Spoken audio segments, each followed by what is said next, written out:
You know that friend who always cancels at the last minute? The one who's sick again, exhausted again, maybe next time. Maybe you've rolled your eyes. Maybe you've stopped inviting them. But what if they're not flaky?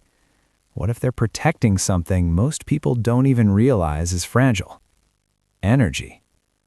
If the idea of a quiet Friday night in sweatpants feels more exciting than a crowded bar, if staying home feels like relief instead of missing out, then this might explain more about you than you expect.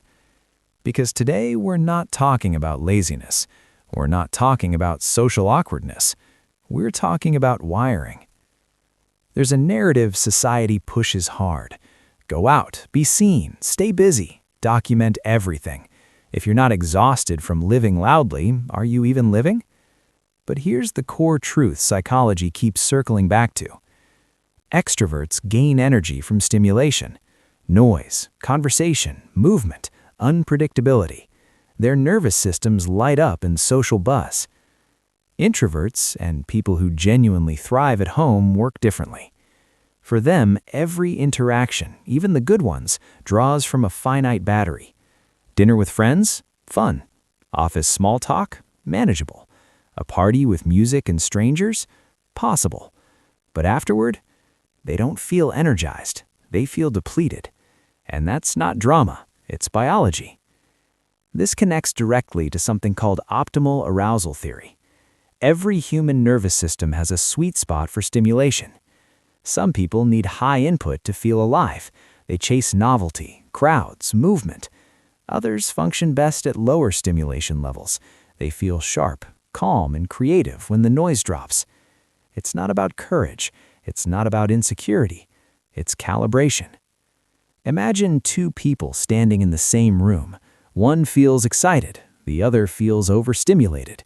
Same environment, different wiring. And it goes deeper than introversion.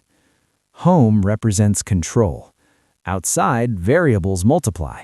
Loud strangers, sudden plan changes, surface-level conversations, energy you didn't consent to spending. At home, you control the light, the sound, the temperature, the pacing of your own thoughts. For people with anxiety, sensory sensitivity, or simply a high need for predictability, that control isn't indulgent, it's regulatory. It keeps their nervous system within a range where they can think clearly, feel stable, and stay balanced. And here's where the narrative flips. Research shows that chosen solitude that comes from preference, not fear, is linked to deeper creativity, stronger problem-solving, and richer self-reflection. Those quiet nights in, they're not empty. They're incubators. Some of the best ideas aren't born in packed bars or networking events. They're born in stillness, in a dim room, in a notebook at midnight, in a long thought spiral that finally clicks into clarity. The world glorifies visible energy, but invisible processing, that's where breakthroughs live. Now, of course, there's a shadow side. Not every desire to stay in is healthy. Sometimes I don't feel like going masks social anxiety, old wounds, low-grade depression whispering, why bother? In those cases, home can become both sanctuary and trap.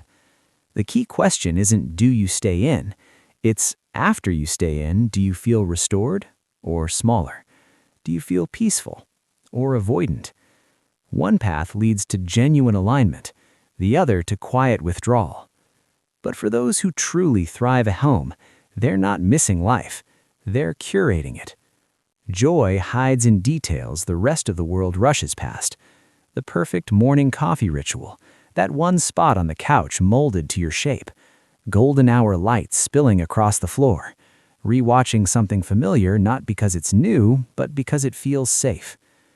Psychologists sometimes describe this as a low stimulation preference.